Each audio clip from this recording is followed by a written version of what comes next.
Halloween is a holiday celebrated each year on October 31st.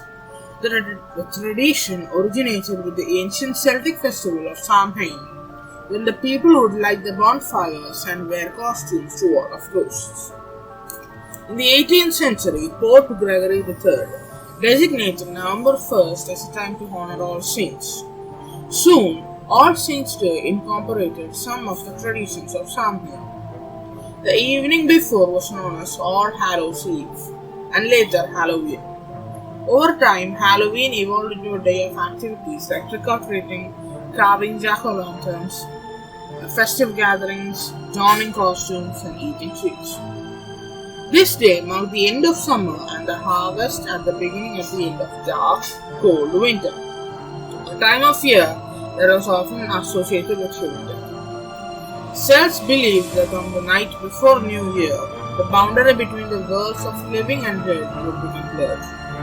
On the night of October 31st, they celebrated Samhain, when it was believed that the ghosts of the dead returned to the earth. To commemorate the events, the Druid built huge sacred bonfires where the people gathered to burn crops and animals as sacrifices to the Celtic deities. During the celebration, the Celts wore costumes, typically consisting of animal heads and skins, and attempted to tell each other's fortunes. When the celebration was over, they relit their hearth fires, which they had extinguished earlier that evening, from the sacred bonfire to help them protect them during the coming winter.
Hey guys, I'm Kyokajiro. I study in UA at class 1A. I'm training to be a pro hero so that I can save humans. And many people have quirks which are enhancement powers. My enhancement power is called earphone jack. I have headphone jacks hanging from my earlobes. When I connect them to something, I can channel my heartbeat to use as vibration attacks. I can also use them to hear even the tiniest of sounds that normal humans can't hear. So, see ya. Gotta defeat a lot of villains. 100 scary skeletons rose from their stony beds, a clattering their chatterbones, a rattling their heads. Many dreary year they'd been laid deep in darkness there, until one night at Halloween they thought they'd take the air. So up they creaked with groans and moans and danced a jig or two.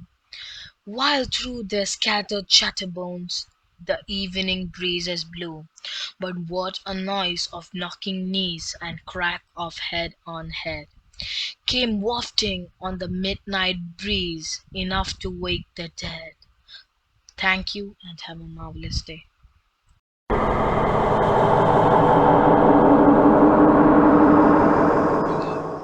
The Whispermen. Do you hear the Whispermen? The Whispermen are near. If you hear the Whispermen, then turn away your ear. Do not hear the Whispermen, whatever else you do, for once you've heard the Whispermen, they'll stop and look at you. If you hear the Whispermen and you are in their sight, the presence of the Whispermen will mean for you good night. Don't ignore the Whispermen, they are not just in your head. Be fearful of Whispermen, ignore them and you're dead. Hello guys, let me give you a peek about some of the scary characters from Harry Potter series. As you'd expect when you've got a villain as nasty as Lord Voldemort in the picture. But because they were targeting young audiences, the probability of having nightmares later on was rather low. Bellatrix Lestrange in action, but it's clear she's not somebody you want to meet right from the very off, with her first scene showing the witch crackling manically after breaking free from Azkaban prison. Wormtail certainly falls under that category. He is literally the human personification of a rat with his pointy teeth, patchy hair, and horrible darting, watery eyes. Timothy Spall absolutely nailed the role, and our only complaint is that Wormtail's death wasn't shown in the movies. The best horror movies are ones where you can't see the face of the evil villain. Sometimes it's best just to let your own imagination do the thinking. Fenrir Greyback is a late entry into the Harry Potter series, making a short cameo in The Half-Blood Prince before returning for Deathly Hallows Part 1 and Part 2. Spiders are horrible creatures, right? Some of you will agree, some of you won't. But that's the reason why Aragog features so highly on this list. It's likely that even if you are a fan of the eight-legged creatures, you definitely wouldn't want to encounter one the size of Aragog. He's gigantic, dwarfing everything, including Hagrid. Harry and Ron are only able to escape him and his family thanks to Arthur Weasley's old Ford Anglia, which comes to their rescue in the Forbidden Forest. This video is a collective effort from the students of Grade 8 Periwinkle and Tulip. Hope you enjoyed our short video. Thank you. Happy Halloween! Boo!